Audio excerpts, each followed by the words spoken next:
болчу айтты сиз, эмне болду эле? Агай, ал деген мен эмес болчу. Нурия, таштадыңбы? Жөн эле.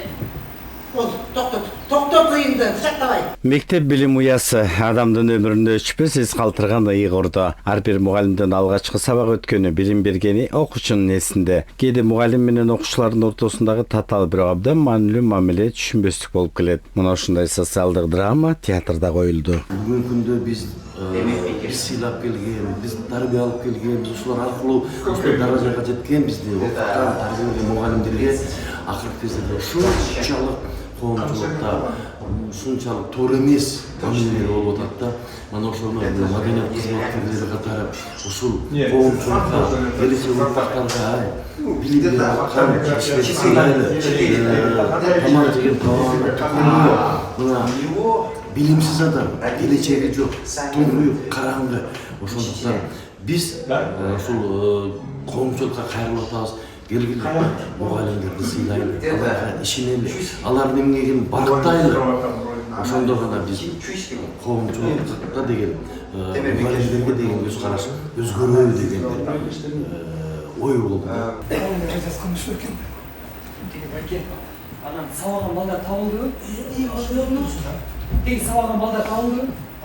Бакен Кыдыкеев атындагы мамлекеттик жаш көрүүчүлөр театры акыркы коңгуроо социалдык драмасын тартуулады. Спектакльде мугалимдин жан дүйнөсүндө күрөштү, окуучулардын үмүтүн жана мугалим деген ким деген суроону терең ачып берет. Азыркы болуп аткан школдордо болуп аткан, мектептерде болуп аткан мугалимдер менен ата эненин ортосундагы, балдар менен мугалимдин ортосундагы жакшынакай көрүнүштөрдү көргүзөбүз.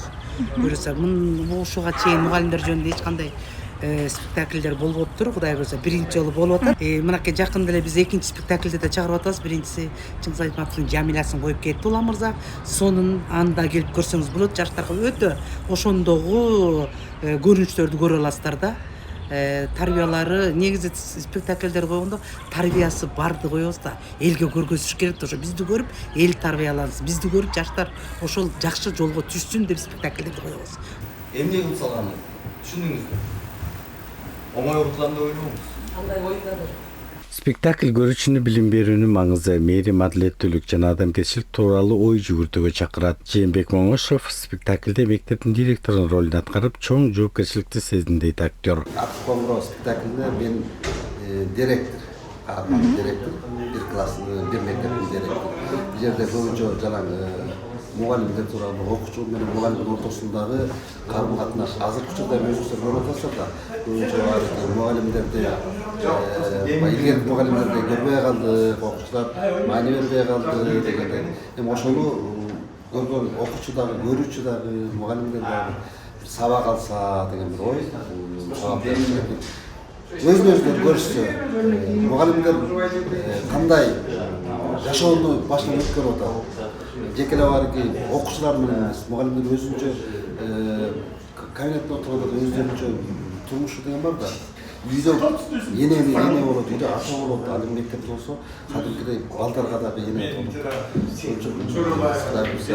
Пример кылып атабыз. Көрүп, бир көңүл ачып кетсе деп ойдобуз. Бул балдарга сабак берүү, түшүндүрүү өтө оңой. Мен түшүнүп атам, бирок ошондо деле Акыркы коңгуроо социалдык драмасында мектеп жөн гана билим берүүчү жай эмес, адам тагдыры чечилген, үмүт менен кайгы, ишеним менен шек, адилеттүүлүк менен кайдыгерлик кагылышкан өзүнчө дүйнө катары сүрөттөлөт. Мен окуучуларга аз да болсо улутубузга таандык, улутубуздун баалуулуктарын, туткан буюмдардын баалуулуктарын аз да болсо көрсөтүп атам, туурабы? Айтам, мына биз ушунун баарын унутуп жатпайбызбы? Ушулардын баарын унутуп, эйт деген калмай баратпайбыз.